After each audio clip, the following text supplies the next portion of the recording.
Welcome to Tranzient. I'm going to talk you through it. There's also written instructions below you if you look down.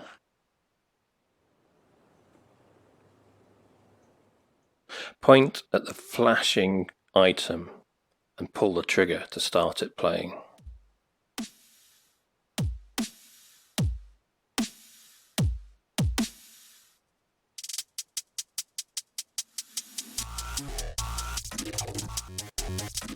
Now point at the next flashing item and pull the trigger.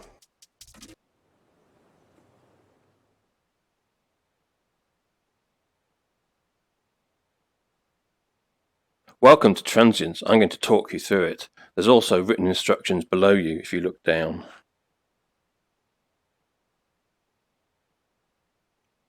Point at the flashing item and pull the trigger to start it playing.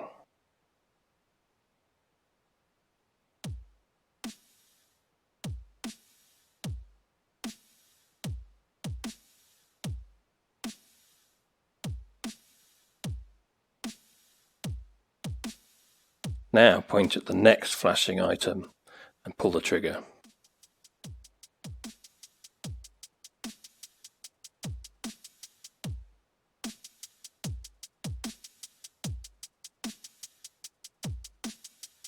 Same again for the next one.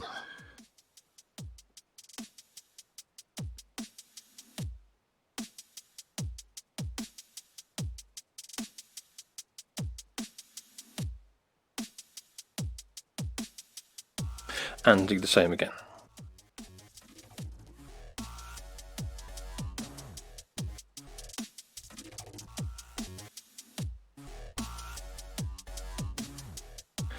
Now point at the sphere. This will trigger a scene or a collection of clips.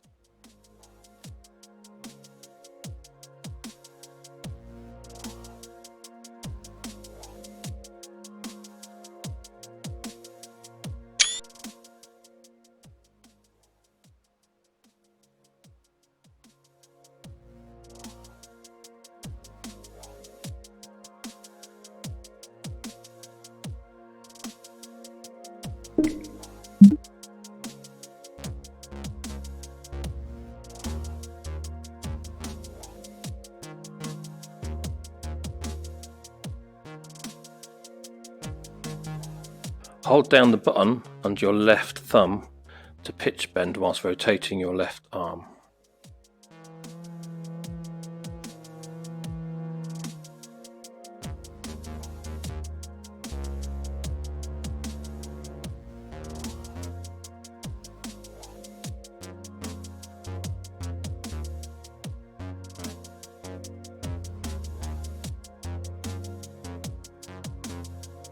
Trigger the flashing sphere to start the step sequencer. This will play the synth.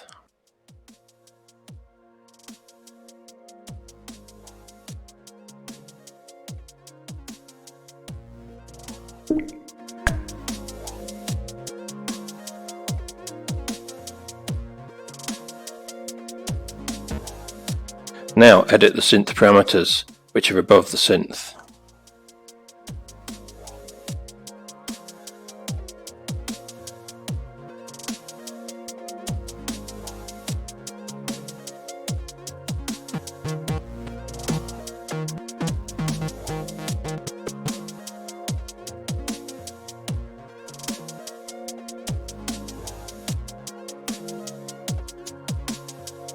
You can hit the drums directly with your hands or point and trigger them.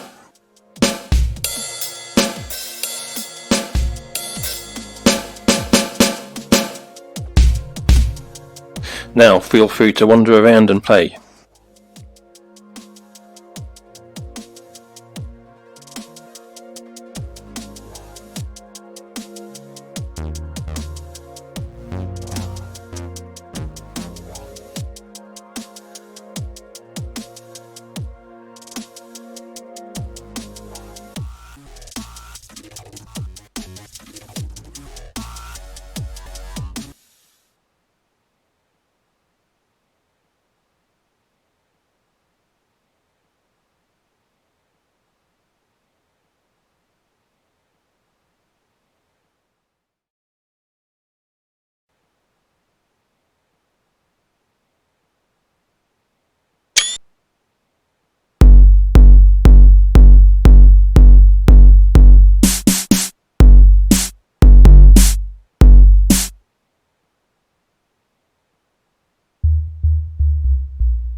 Hello, this is a walkthrough of how the demo was made.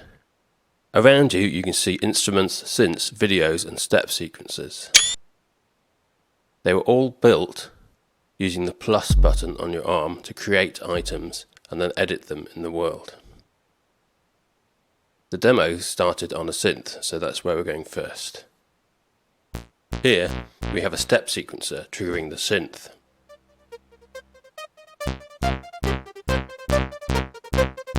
That part was recorded in real time by clicking record in the step sequencer above.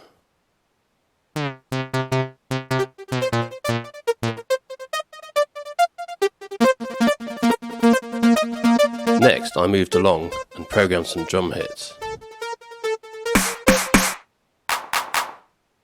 Whenever you select a drum, as in trigger a drum or pick it up, it becomes the selected item, which is then how the step sequencer knows what to reference.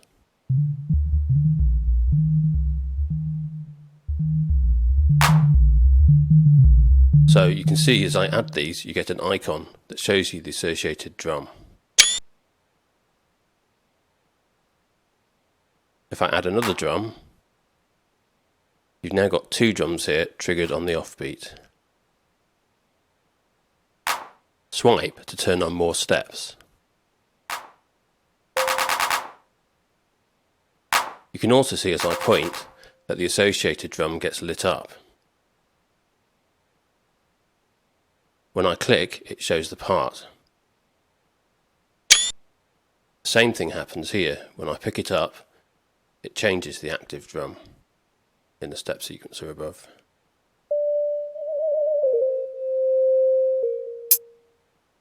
If you look at the hi-hats over here, you can see that the steps are different colours. This is because they were programmed by hitting in real time. The whiter the step is, the harder it was hit.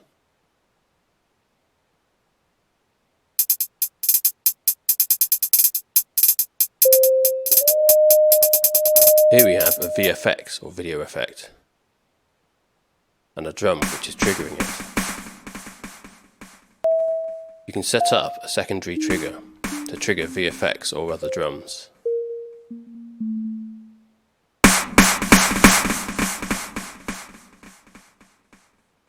You can also hear that there's a stereo delay. If you click the eye, the info for the item is displayed.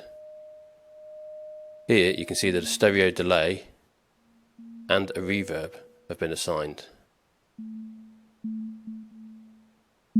You can solo and mute or set the clip volume from here too.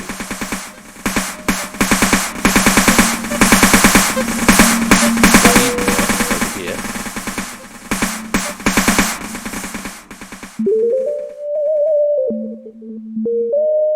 What I'm doing is pointing and triggering whilst moving the controller to play the notes, and using the left hand to control the pitch.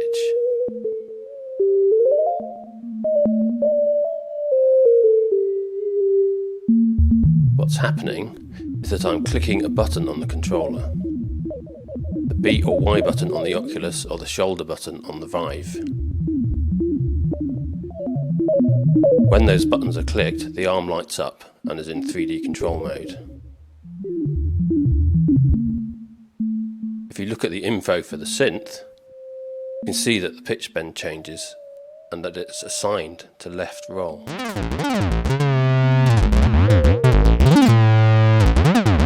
can assign any synth or effects parameter to be 3D controlled.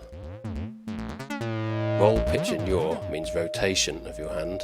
Position is the relative position of your hand. I could change the pitch bend to be controlled by left Y position. Then the pitch is changed by moving the hand left and right, not rotating it. You can also see this red button here is added. This is because the pitch bend has been recorded in the step sequencer. The clear button allows you to clear the recording of the pitch bend.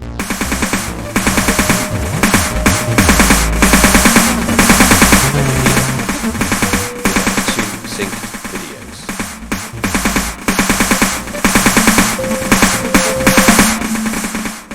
these are synced to the beat. If I play the metronome, you can see that they're synced to the click.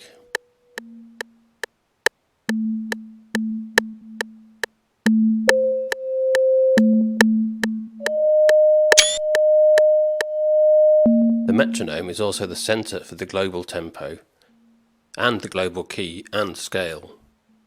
So I can change the scale and all the synths will switch to the new scale.